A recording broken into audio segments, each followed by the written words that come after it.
Hi, Shamrock Garden families. My name is Jennifer Flannery, I'm Jenny Tucker. and together with Evelyn Schlick, we are your school's TD team. The video today is going to just be talking you through our universal screening process for the talent development program. So first we're going to talk about how CMS defines giftedness. So giftedness is defined as students who perform or show the potential to perform at high levels of accomplishment, and students who exhibit high performance capability in intellectual areas, specific academic fields, or in both. We have 5 different labels for gifted identification. Those labels are academically, intellectually gifted, academically gifted in reading only, or academically gifted in math only. I'm going to walk you through our screening process. We have multiple different pathways that students can identify gifted. Some of the criteria are formal assessments like aptitude tests and achievement assessments, and some of them are informal like our rating scales or teacher observation and portfolios. Our timeline this year is a little different than a typical year just because last year, due to the pandemic and so much remote learning, we did not do any assessments. So this year we're going to be testing second graders and third graders for giftedness. We'll begin the year off, we've actually already began the year working on our GRS scales. The first grade and second grade teachers are working together and they're collaborating, filling out these informal observations. And in the fall, in the middle of October, our school is going to take the COGAT test, which is the cognitive abilities test. Also in the fall, your second graders will take a MAPS test in their classrooms. And then based on the scores of the GRS, the gifted rating scales, the COGATs, and the MAPS, they may meet the criteria to also take an Iowa assessment in the fall. Some students will work starting in the fall and through the winter on portfolios. And then in the winter is when the TD team will score the portfolios and we'll communicate the results to you. For third grade, since we don't typically test third graders in third grade and they're tested in the second grade, we have a little bit of catching up to do. So back when they were in the first grade in 2019, 2020, their first grade teacher filled out a GRS form on them. If your child is a newcomer or new to the district, it's okay. We will wait for our teachers to know your students for at least 6 weeks, get to know them a little better, and then they'll fill out the gifted rating scales on them this year.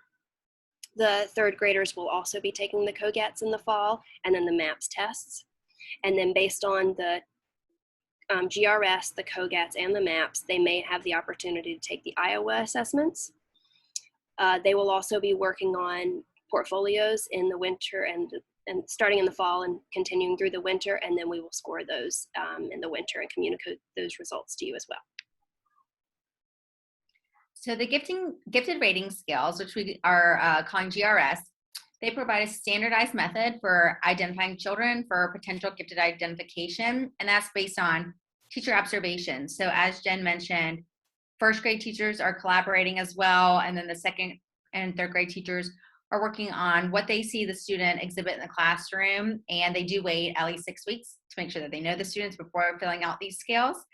And what they're looking for is 6 specific domains, and those are intellectual, academic, motivation, creativity, leadership, and artistic talent. So our GRS plan, our first and second grade, third grade teachers are working on that, as we mentioned. And as for parents, no action is required on your part, and we will not send any further notifications about this. It's just one of the pathways to help them identify gifted.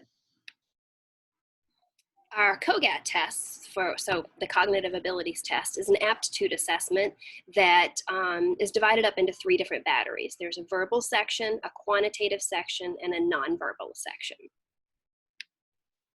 Our COGAT plan at Shamrock is for the students to take the verbal portion on October 13th, the nonverbal portion on October 14th, and then the quantitative portion on October 15th. You can help at home by working through some practice COGAT samples. You can find those super easy if you just want to do a Google search of COGAT test prep. Or if you feel inclined, you can purchase test prep books through Amazon, but do not feel obligated to do that. It's not necessary. The best thing you could actually do is the night before these assessment dates, just make sure your kid's getting a good night's rest and they eat a healthy breakfast and they make it to school on time feeling their best. So MAPS testing, that stands for Measure of Academic Progress. Your students should already be familiar with MAP testing because they've done it in years past if they've been in CMS. That assesses achievement in both reading and math. So that will be used as a data point. And then COGAT and GRS will be paired with their MAPs to determine gifted eligibility. Students who do not identify with MAP may have an opportunity to do the Iowa assessment if they meet the certain criteria that we're looking for. So as Jen mentioned, the students will be taking their MAP test this fall with their classroom teachers. And the best thing you can do to help prepare your child is make sure they get a good night's rest again, a healthy breakfast, get to school on time, ready to take the test and feeling their best. So Iowa assessments also assess the students in their achievement for both reading and math. So as in previous years, students do need to meet certain criteria to participate in this assessment. That needs to be a 77th percentile or higher on either the verbal, quantitative, their QN composite, or overall VQN composite for the COGAT. So our Iowa plan, that's going to be given on an as-needed basis later on in the school year, and the dates are still to be determined. But if your child does have that opportunity, we will communicate that to you.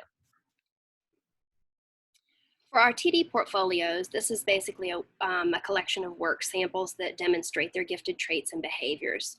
A panel of TD teachers get together to judge these, and we are looking for advanced language, analytical thinking, motivation, perseverance and leadership, perspective, sensitivity and humor, and creativity and artistic talent. If you want to do anything to help out at home, make sure that your child is writing every day. It makes a huge difference. For the portfolio opportunity, your students also must meet a certain criteria to be able to participate.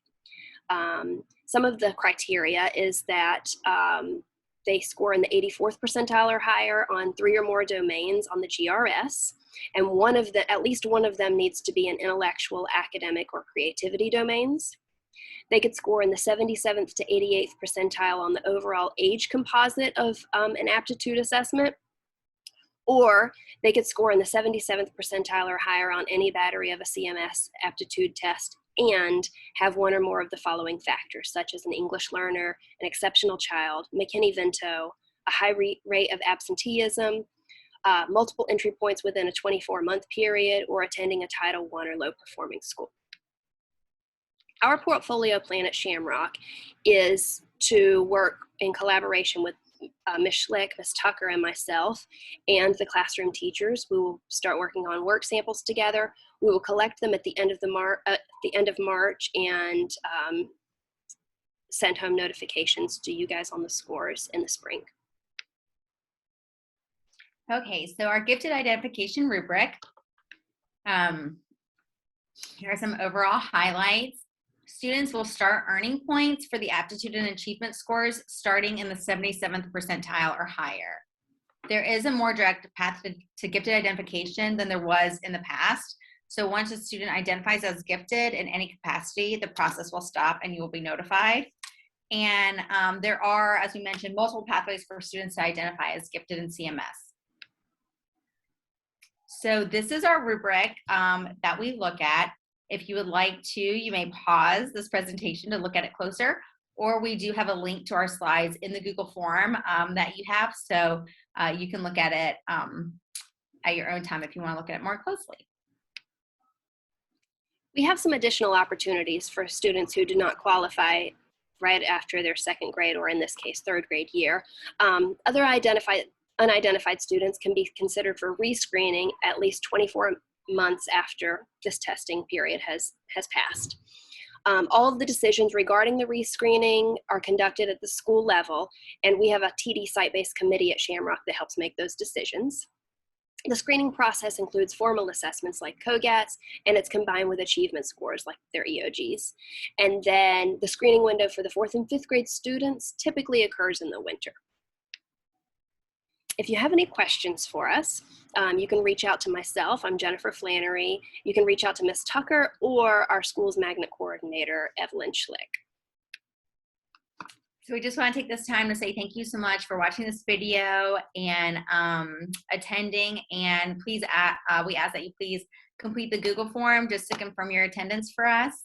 And we're really looking forward to working with your students this year.